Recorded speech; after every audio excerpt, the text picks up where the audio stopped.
Hi, Assalamualaikum. My name is Leisha Today, I want to talk about the history of Elizabeth Bathory as the Black Countess. Can you imagine entering a grand castle in the middle of the cold and the quiet forest? The walls are dark, candles flicker around the hallway, and the frightened servants whisper stories about the young girl who mysteriously disappeared. Inside the castle with a powerful noblewoman whose name still haunts people centuries later. This woman was Elizabeth Bathory, also known as the Blood Countess.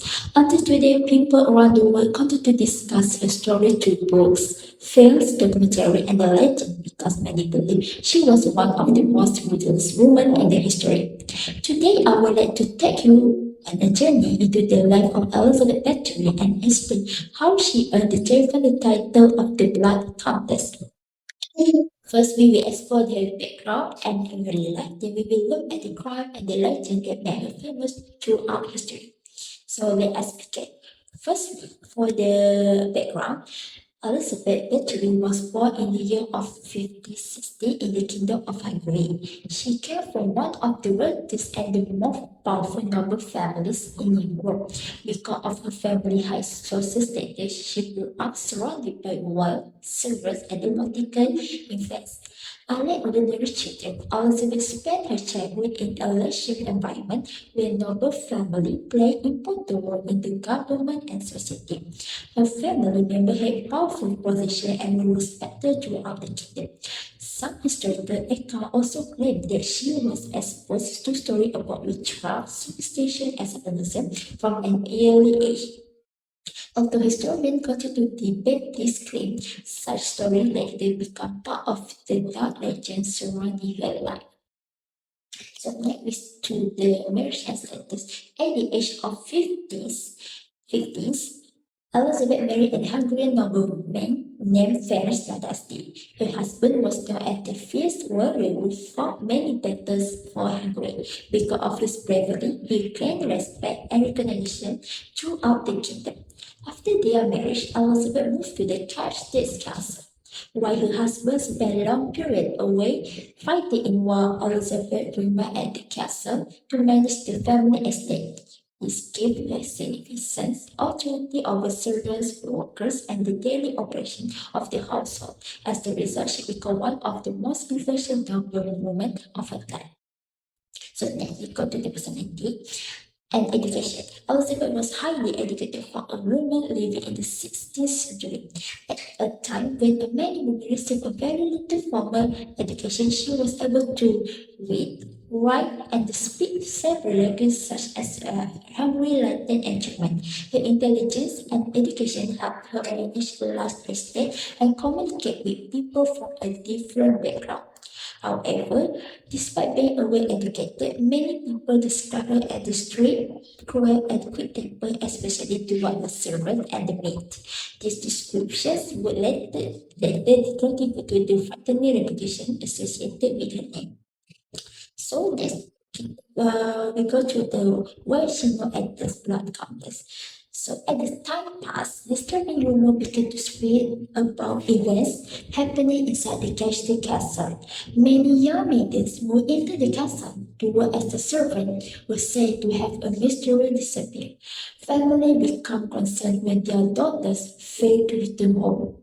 Witnesses later claimed that Elizabeth tortured and killed young girls in extremely ways.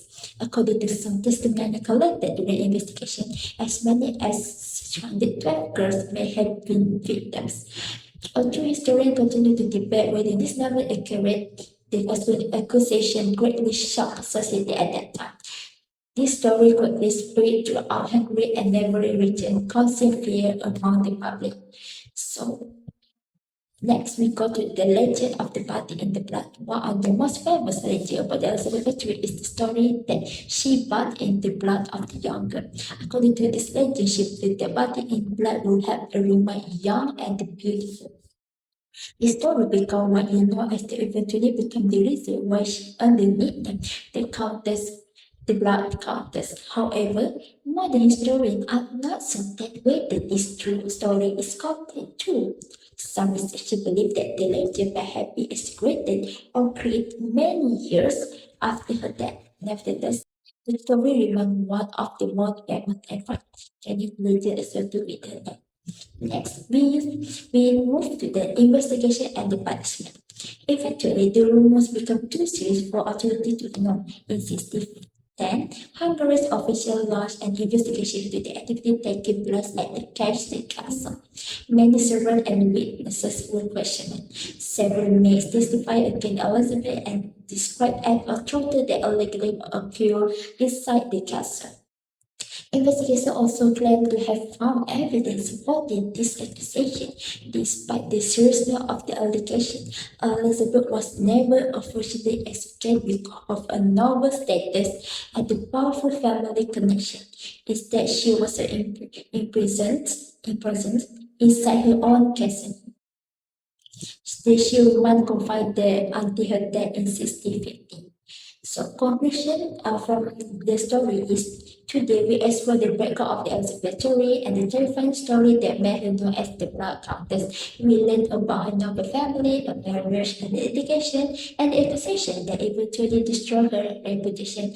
Another interesting fact is that the name of Elizabeth Bathory was reportedly banned from being mentioned for many years after her death. However, this restriction was eventually lifted, allowing historians to study her story more openly. Even after more than 400 years, the name of Elizabeth continues to evoke fear and curiosity among the people around the world. The story of the Black Countess reminds us that history is not only filled with the heroes and the victory, but also with mystery and atrocity and legend that continue to survive through the time.